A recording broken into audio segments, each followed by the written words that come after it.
इस वीडियो में हम बात करेंगे प्रोफेसर राममूर्ति जी के बैठक के व्यायाम के बारे में।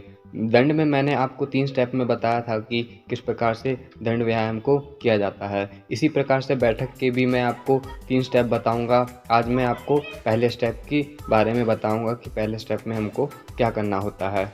दोस्तों, दंड की तुलना में बैठक व्यायाम करना आसान है, क्योंकि दंड में हमें विशेष रूप से अपनी जो स्थिति है उसका विशेष रूप से ध्यान देना होता है, लेकिन बैठक में हमको यह अधिक कठिन नहीं लगता है। तो बैठक में जिस प्रकार से मैं खड़ा हुआ हूँ उस स्थिति में आपको आ जाना है और उसके बाद आपको पूरी तरह से कुंभक कर लेना है, यानी कि छाती में अपनी सांस को भर लेना है।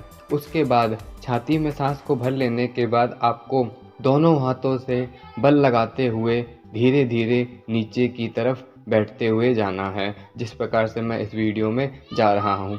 इस वीडियो में आप देख रहे हो कि कितनी धीमी गति से मैं नीचे की तरफ जा रहा हूँ, और जिस गति में आप नीचे की तरफ जाते हो उसी गति में आपको अपने हाथों को ऊपर की तरफ लाना होता है।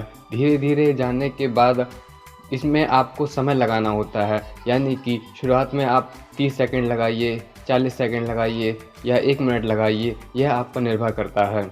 इस तरह से आपको धीरे धीरे नीचे की तरफ जाना होता है और विशेष रूप से ध्यान देना होता है कि आपका कुंभक लगा रहे और आपकी दोनों मुट्ठियाँ पूरी तरह से टाइट होनी चाहिए।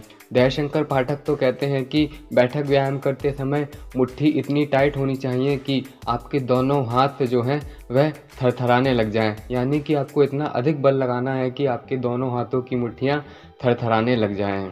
क्योंकि मुख्य बात तो बल लगाने की है। यदि कोई व्यक्ति 1 मिनट भी बैठक व्यायाम को कर रहा है और 1 मिनट तक वह निरंतर बल को लगाए रखता है तो फिर यह बहुत ही बड़ी बात है। क्योंकि यदि एक व्यक्ति 1 मिनट तक भी बैठक व्यायाम कर रहा है और 1 मिनट तक वह निरंतर बल को लगाए रखता है तो फिर 1 मिनट तक अपने संपूर्ण शरीर से बल लगाए रखना बहुत ही बड़ी बात है। तो बैठक व्यायाम में हमको धीरे धीरे नीचे की तरफ जाना होता है और जिस गति में हम नीचे की तरफ जा रहे होते हैं उसी गति में हमको अपने दोनों हाथों को ऊपर की तरफ लाना होता है, जिस प्रकार से मैं वीडियो में अपने दोनों हाथों को ऊपर की तरफ ला रहा हूँ।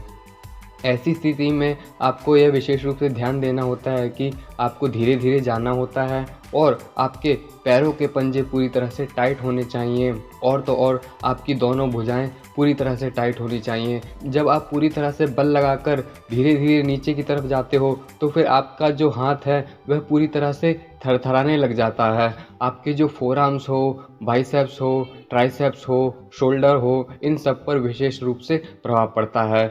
क्योंकि इस व्यायाम में हम धीरे धीरे नीचे की तरफ जाते हैं तो फिर हमारी जांघों पर भी विशेष रूप से प्रभाव पड़ता है, क्योंकि हमने निरंतर बल लगाए रखा होता है और तो और जांघों को भी पूरी तरह से टाइट कर रखा होता है। इसलिए इस व्यायाम के द्वारा विशेष रूप से हमारी जांघों का विकास होता है और तो और हमारे जो दोनों भुजाएं हैं इन पर भी बहुत ही अच्छा खासा प्रभाव पड़ता है। तो धीरे धीरे नीचे आ जाने के बाद जो है हमारा यह स्टेप पूरा होता है। इस स्टेप में आप देखोगे कि मैं किस तरह से पूरी तरह से नीचे की तरफ आ गया हूँ, और नीचे की तरफ आने के बाद आप मेरे पैरों के पंजों की स्थिति देख सकते हैं। और आपको यह विशेष रूप से ध्यान रखना है कि नीचे की तरफ आने के बाद आपको पूरी तरह से नहीं बैठ जाना है, बल्कि आपको अपनी पिंडलियों के बीच में 1 से 2 इंच का गैप रखना है, ताकि जो आपकी जांघों के जो पीछे की तरफ जो घुटने हैं वे पूरी तरह से उसमें पिंडलियों में चिपक ना जाएं। क्योंकि ऐसा करने पर आप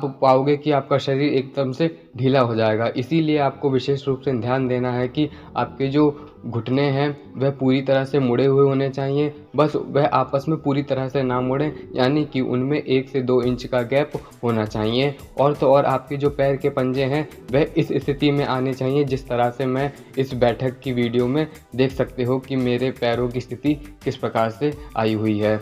और इस स्थिति में आने के बाद आप मेरे हाथों की स्थिति भी देख सकते हो कि बैठक में मैंने दोनों हाथों को कहां पर लाकर रखा हुआ है। तो इसी स्थिति में आने के बाद जो है हमारा पहला स्टेप पूरा होता है। पहले स्टेप में हमें यह ध्यान देना है कि हमको अधिक से अधिक बल लगाकर नीचे की तरफ जाना होता है, क्योंकि जब हम अधिक से अधिक बल लगाकर नीचे की तरफ जाते हैं और कुंभक को लगाए रखते हैं तो फिर इससे हमें विशेष रूप से लाभ पड़ता है। यदि बीच में आपका कुंभक टूटे या फिर आपको ऐसा लग रहा है कि अब मेरे को सांस छोड़नी ही पड़ेगी, तो फिर आप सांस छोड़ दीजिए और उसके बाद जो है एक नई वायु को ग्रहण कर लीजिए और उसके बाद आप इस व्यायाम को करिए। आपको यह ध्यान देना है कि ऐसा नहीं करना है कि आपने जैसे ही साँस छोड़ी वैसे ही आप इस व्यायाम को बीच में ही छोड़ दो, बल्कि पहले स्टेप में आपको जितनी बार साँस छोड़ने का मन कर रहा है, उतनी बार साँस छोड़िए और उसके बाद दोबारा से नई वायु को ग्रहण कीजिए। तो इस प्रकार से इस स्थिति में आने के बाद जो है आपके बैठक के व्यायाम का पहला स्टेप पूरा होता है। अब दूसरे स्टेप की चर्चा मैं अगली वीडियो में करूँगा।